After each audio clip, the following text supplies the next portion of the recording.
Bonjour, bienvenue à ce cours d'initiation au calcul parallèle sur GPU. Donc, je m'appelle Nicolas Gac, je suis maître de conférence à l'Université Paris-Saclay. Je fais ma recherche au laboratoire des signaux et systèmes, le L2S, sur l'adéquation algorithme-architecture, sur comment notamment implémenter des algorithmes de traitement du signal sur GPU. Donc, ce cours sera en deux parties. D'abord, une partie sur l'hardware. Quelle est l'architecture des GPU, Donc, ça a été reconçu, redesigné comme une architecture many-core. Au début, c'était une architecture graphique, mais voilà, elle a été reconçue. Et puis la deuxième partie portera sur le software, sur tout simplement, comment programmer les GPU. Donc nous allons d'abord voir, pour cette première partie de cours, quelles sont les ressources de calcul, puis comment on peut exécuter des millions de threads sur ces milliers de cœurs de calcul. Et nous verrons que ce GPU n'est qu'un coprocesseur puisqu'il aura toujours besoin d'un processeur CPU standard. Donc depuis une quinzaine d'années, des nouvelles plateformes de calcul sont apparues. Elles sont basées sur un CPU hôte qui est connecté à plusieurs cartes accélératrices via un bus PCI Express comme celui-ci. Donc sur chacune de ces cartes, il y a de la mémoire et une puce de calcul. Donc ces puces de calcul, il y a plusieurs technologies possibles. Il y a les GPU, donc, qui sont à la base des processeurs graphiques, mais là qu'on va utiliser pour faire du calcul scientifique au niveau général.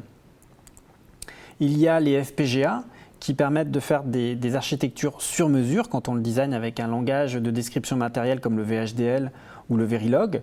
On peut même maintenant aussi les programmer avec des langages qui s'apparentent à la programmation logicielle des GPU. Et donc, ces cartes accélératrices peuvent être utilisées à différents niveaux, que ce soit pour le HPC, pour le calcul haute performance, donc là, ça va être des grosses cartes très haut de gamme qui vont coûter 10 000 €, ou alors les cartes haut de gamme des gamers qui coûtent jusqu'à 1 000 €, ou alors même sur des cartes bas de gamme qu'on utilise aussi pour la bureautique, sur les simples PC. Mais aussi, ces GPU peuvent être utilisés, sont implémentés sur les systèmes embarqués, donc des cartes qui s'apparentent au Raspberry. Ça, c'est une carte qui coûte dans les 100 €. Donc les GPU, à l'origine, étaient conçus au début des années 90 pour le monde graphique, donc essentiellement pour faire du rendu 3D pour les jeux vidéo. Donc il fallait les programmer avec un langage très spécifique, en OpenGL ou en CG. On peut toujours les programmer de cette manière-là. Mais depuis 2006, on peut maintenant les programmer avec un langage qui s'apparente au C, donc une extension du C qui s'appelle CUDA pour le fabricant NVIDIA, qui est le principal fabricant de GPU. On peut voir sur cette illustration une architecture simplifiée du CPU et du GPU. Donc sur le CPU, on voit qu'il y a 4 cœurs ici en vert. C'est souvent ce qu'on a sur les CPU multi-cœurs, de 2 jusqu'à 64 cœurs. Et les GPU, là, on a des milliers de cœurs de calcul. Alors, ce n'est pas tout à fait des cœurs de calcul, c'est plus exactement des multiplieurs accumulateurs. Alors, avant CUDA, donc, comme je le disais, cette architecture était surtout destinée au monde graphique. Et donc, elle faisait essentiellement du rendu 3D. C'était vraiment un calcul sur des rails. Donc, les données qu'elle traitait, c'était des polygones, on va dire des triangles qui formaient la scène 3D. Et donc l'objectif, c'est de projeter cette scène 3D sur l'écran 2D de l'ordinateur. Et donc il y avait plusieurs étages pour ce pipeline de calcul très spécifique. Le Vertex Shape Transformation qui donc projetait les sommets de ces triangles dans la scène 3D sur l'écran 2D. Ensuite, ces triangles projetés étaient remplis de pixels, c'est l'étape de rasterization. Et ensuite, on plaquait une texture sur ces pixels. Donc toute cette architecture a été repensée pour que certains étages soient transformés en cœurs de calcul. Et c'est ce qui a donc donné naissance à CUDA, donc le Common Unified Device Architecture. Donc on a unifié certaines parties de l'architecture GPU.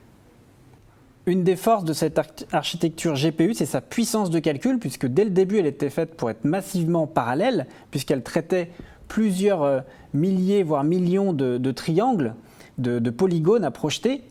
Et donc maintenant, elle peut traiter, grâce à ces cœurs de calcul standard, qui sont des simples multiplieurs accumulateurs, elle peut traiter plein de données différentes dans plein de domaines. Et donc on voit ici représenter l'évolution de la puissance de calcul au fil des années, donc depuis le début des années 2000 jusqu'à présent.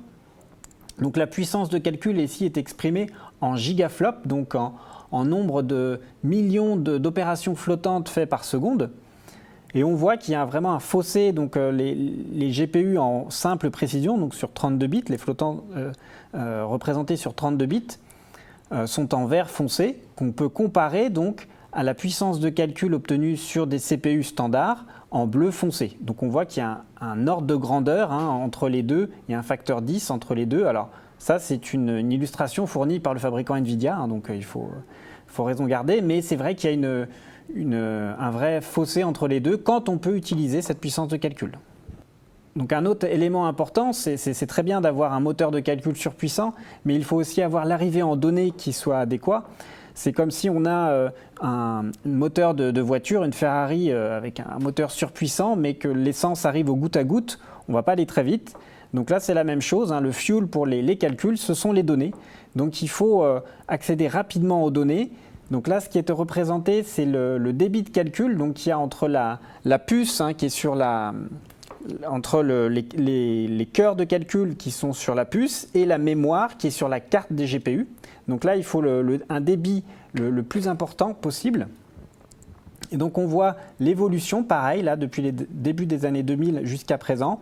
Alors cette évolution est plus lente, mais on peut noter, surtout sur la haute gamme des GPU, la gamme Tesla, qui est faite surtout pour le calcul scientifique.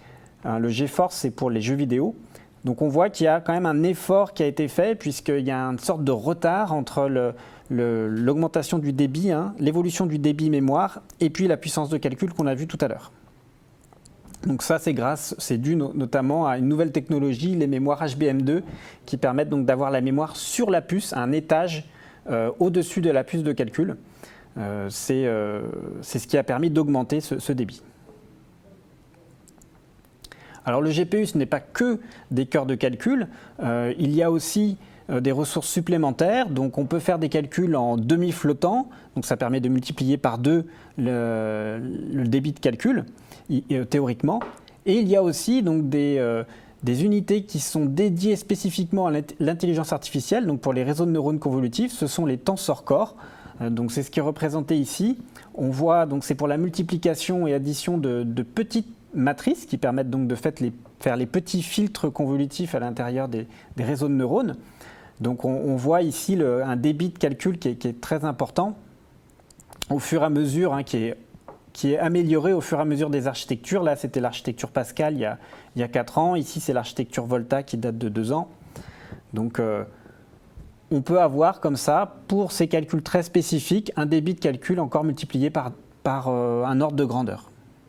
Attention, alors là, des fois, ce sont des précisions qui sont en demi-flottant pour ces multiplications de matrices.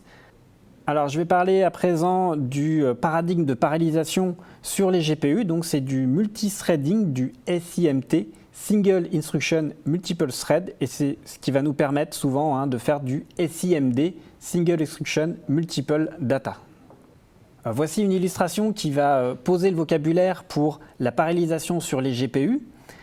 Donc l'élément le plus important, ce sont les threads. Donc c'est la tâche logicielle élémentaire. C'est ce qui va être exécuté par exemple pour traiter une donnée. Alors en traitement d'image, basiquement, c'est ce qui va permettre de traiter un pixel. Donc à chaque thread va être associé un pixel. Et donc vu qu'on a beaucoup de cœurs de calcul, on peut lancer... les dernières cartes ont jusqu'à 10 000 cœurs de calcul. On peut lancer des millions de threads et donc on pourra traiter comme ça des millions de pixels. Donc c'est vraiment du massivement parallèle. Donc un cœur de calcul, qui est plus exactement un multiplieur accumulateur, s'appelle dans la documentation CUDA un streaming processor. C'est l'élément élémentaire, matériel. Et donc là, c'est une exécution séquentielle. Il va exécuter les instructions les unes après les autres. Ensuite, il y a un premier niveau de parallélisation. Donc ces différents threads, on va les regrouper par blocs de threads. Alors pourquoi on ne peut pas définir tous les threads en un seul bloc, une grille énorme de threads? C'est puisqu'il y a une certaine limitation matérielle. En fait, ces cœurs de calcul sont regroupés par ce qu'on appelle streaming multiprocesseur. Sur ces multiprocesseurs, on ne peut faire résider qu'un nombre limité de threads. Donc c'est ce qui définit les blocs. Un bloc de thread peut contenir au maximum 1024 threads. À l'intérieur donc de ces blocs de threads, il y aura une parallélisation. Donc tous les threads vont être exécutés en parallèle sur les différents cœurs de calcul. Le deuxième niveau de parallélisation, c'est ces différents blocs de threads qu'on va définir vont pouvoir être distribués sur les différents SM qui existent sur la carte. Si vous avez une carte bas de gamme, vous aurez peut-être que 1 ou 2 SM. Si vous avez la carte haut de gamme, vous aurez peut-être une centaine de SM et donc vous pourrez exécuter 100 blocs en même temps. C'est ce qu'on voit sur cette illustration. On a 8 blocs à exécuter. Et donc, c'est le GPU qui va ordonnancer ça de manière automatique lors de l'exécution. Donc, si on n'a que 2 SM, chaque SM va exécuter donc 4 blocs. Si on a plus de SM, plus de ressources de calcul, 4 SM, on va pouvoir donner donc 2 blocs à chaque SM et donc aller plus vite. Alors, un élément important, c'est que chaque bloc a un identifiant à l'intérieur de la grille. Et chaque thread à l'intérieur d'un bloc a aussi un identifiant. Et donc, c'est ça qui va permettre donc de transformer le SIMT en SIMD. Donc, la parallélisation multithreadée, là, le Single Instruction Multiple Thread, va devenir une Single Instruction Multiple Data. Donc, à chaque thread, on va associer une donnée. Et donc, c'est pour ça qu'on a besoin d'identifier chaque thread pour l'associer à l'identifiant d'une donnée. Dit simplement, le pixel en traitement d'image, le pixel IJ va être traité par le thread IJ. Donc il ne faut pas oublier que les accès mémoire sont très importants quand on fait de la parallélisation. On voit ici un fil d'exécution qu'on appelle thread, ça fait écho aux machines à tisser qui existaient lors de la révolution industrielle du XVIIIe siècle. Donc un thread a une exécution, comme on peut le voir sur ce fil, séquentielle. Et donc va accéder à sa mémoire locale. Alors la mémoire locale, c'est les registres privatifs. Ou alors si on utilise trop de registres, ce sera de la mémoire locale, malheureusement. Ensuite, les différents threads à l'intérieur d'un bloc vont pouvoir accéder à une mémoire partagée. C'est une mémoire locale donc, qui est sur la puce, donc avec une latence très faible. On y accède très rapidement, mais malheureusement elle est de petite taille vu qu'elle est sur la puce. Donc ensuite, pour pouvoir accéder à des données de plus grande taille, on va devoir accéder donc à la mémoire globale. Et donc ça, elle est globale puisque tous les threads donc de différents blocs ont accès. Et donc cette mémoire est de grande taille, mais donc d'une latence très importante, de l'ordre de 200 cycles d'horloge. Donc si on n'utilise pas la bonne stratégie mémoire, nos threads vont se tourner les pouces, ils vont attendre que la donnée arrive. Alors il ne faut pas oublier que les GPU ne sont que des coprocesseurs, ils ont toujours besoin d'un CPU pour fonctionner. Donc c'est ce qui est représenté ici. On aura dans la séquence d'exécution d'un code une partie qui sera exécutée par le CPU, le CPU de votre ordinateur, qui va donc préparer les données, qui va envoyer les données sur la carte graphique, sur la mémoire du GPU, et ensuite il va lancer l'exécution des calculs, le kernel GPU qui va le lancer sur la carte. C'est vraiment le CPU qui est le chef d'orchestre et qui a les commandes sur tout ce qui se passe sur les GPU, les calculs et la mémoire. Donc ensuite le CPU va attendre, il y a une synchronisation entre les deux, donc le CPU va attendre que les calculs soient terminés pour récupérer les données et peut-être après lancer des calculs.